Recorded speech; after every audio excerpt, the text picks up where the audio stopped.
Eta agindu bezala, orain, Aiaraldean laster izar bilakatuko zaigun Simenarekin, mintzatuko gara, gaizo Simena, zer moduz? Kaixo, super ondo.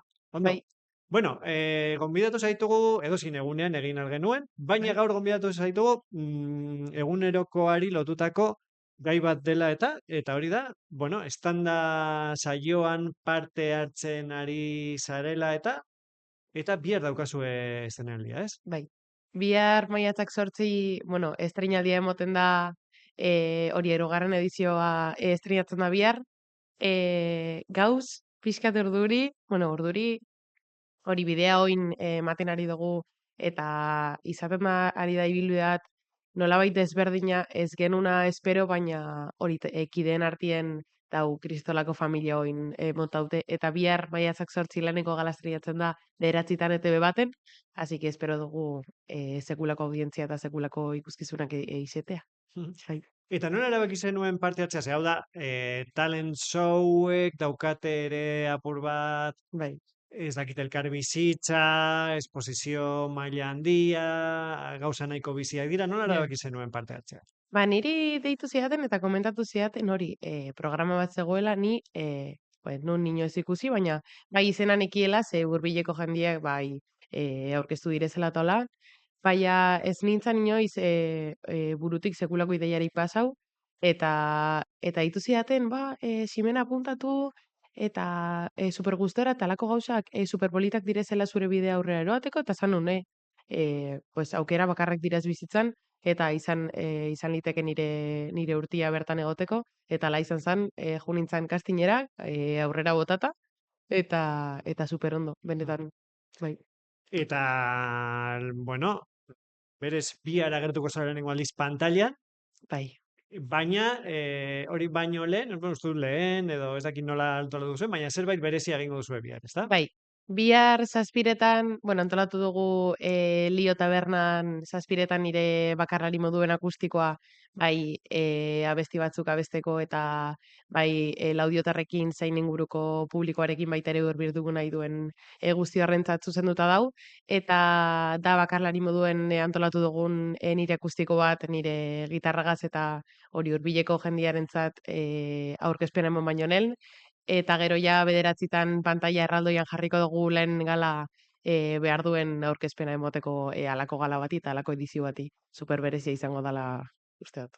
Eta zelan sentitzen zara hor estreinaldia baino lehen? Ba, egia da urduri nahuela pixkat, naiz ikusi pantaila baten aurrien inoz, ganera halako nibelien ETV baten ba ni ez naz ikusi inoiz, ganera hori 18 urte ditu dela, baina pues halako gauzak ez direz ikusten.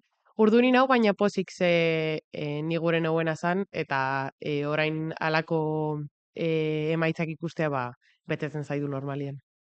Eta, berez, ez zara berria, musika munduan, ez zara estandan sortu, ez? Ez. Egin duzu 11 emanaldi, faktorian, laudion, Bai. leku anitzetan, eta orain, proiektu berrian zaude, ez? Gauza da, aipatu duzun moduan, Ximena bakarlaria, Mhm. baina orain, bazaude ere, abesten, ezta? Bai. Zirkinik bezen. Ba, nau, aurten sartu naz erromeria baten, aukera emon zidaten, deitu zidaten bere abeslaria ba uzten zuelako, eta nigan konfidantza hartu zuten, eta familia bat moduan aurkeztu dira nire aurrien, eta abentura modun hartu dut, eta nik uste nire lehen kontzertua izin zen, ikaragarria gainera, ze halako lehenengo kontzertua eta lehenengo impresioa halakoa izatea zornotzan izan genuen lehenengoa, ba nitzako berezia izin zen, eta ez dozu ahazten halako esperientzia bat, baita 18 urterekin erromeri baten gainean taldekide nagusiagoekin jartzea, ba ikara emoten dau normalien, baina super ondo gainera beti amestu izan dut erromeria bat izetea zen ikuste bai euskara bultzatzeko, bai euskal kultura eta euskal musika bultzatzeko baita ere super onak direla, eta jaierrikoiak baita bultzatzeko super garrantzitsuak direla erromeri baten indarra bertan izetea, orduan super pozik. Eta nolakoa izan da erromerian, ze, karo, zu bakarlari moduan eskaintzen duzuna, da apur bat, Bai. intimoagoa, beste energia bat daukan kontzertuak eskaintzen dituz, da erromeria ez da justo registro hori. Ke ba, benetan izan da nire baritu dut aldaketa hori, ze adibidez larun batien, bueno, barikuan Lio eta gero Lion egiten dugun akustikoa eta gero nire errola datu aldut kompletuz, ze gero abadino jotzen dugu 11etan eta izin behar dut akustikoko hori modua eta nire izikera hartu, apurtu total eta erromerira 3 orduz jotzen eroan, eta hori nire registroa simena moduan abesten dudan registro hori eta besti horiek ba, super lasaiak direz, normalian nire gitarra bakarrik eroaten dut, eta gero bai romerira bueltatzen nazenean, eta como superkambio eta jendia laitzeko eta festa montetako giroa lortu behar dozu, eta ez da erreza ere, baina baita ere ikusten da jendia zein nolako laguntza moten dozun, eta zein nolako energia transmititzen dozun, eta igual egun txar horietan ere jendia tiratzen dauzugaz, eta igual ez da nabaritzen, baina barrutik eta eszenatoki barrutik zein nolako energia susmatzen dan publikotik ere laguntzen dau pilo roloiek aldatzen dituzunean. Mhm. Eta, bueno, sartu zaraz, estanda. Ezin duzu ibilaldia, ez? Zu bakarri, bakarlari. Orain, romeria batean abeslari zara. Zein da zure buruan urrengo urratsa? Ba, pendiente daukat eta nire urrengo urratsa gustatuko litzaidake izetean nire lehen diska ataratea, edo nire lehen albuma kaleratzea, ze uste dut bai nire arima, bai nire izikera, nire abestietan eta nire alako mesuen bidez abesti bat zein nolako mesuak transmititzen dauen erakutsi dauela oso ondo zein nolako musika estiloa gure dodan nik atara oin.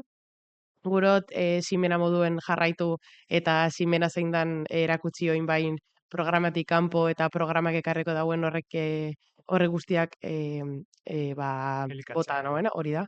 Eta bai, gurot nire album pertsonala atara eta nire musika juliarekin jarraitu, oportunitate txiki horiek aprobetzatzen, eta hori da, datorrela, ba, posik eta hori euskaraz ni gurot nire lehen albuma ba, euskaraz egitea, eta euskara hori eta Euskal Herrian entzuten dan musika hori bai eta indartzea ere, eta Euskal Herrian dauden artista huts horiek ba, indartzea baita ere musikaren industrian.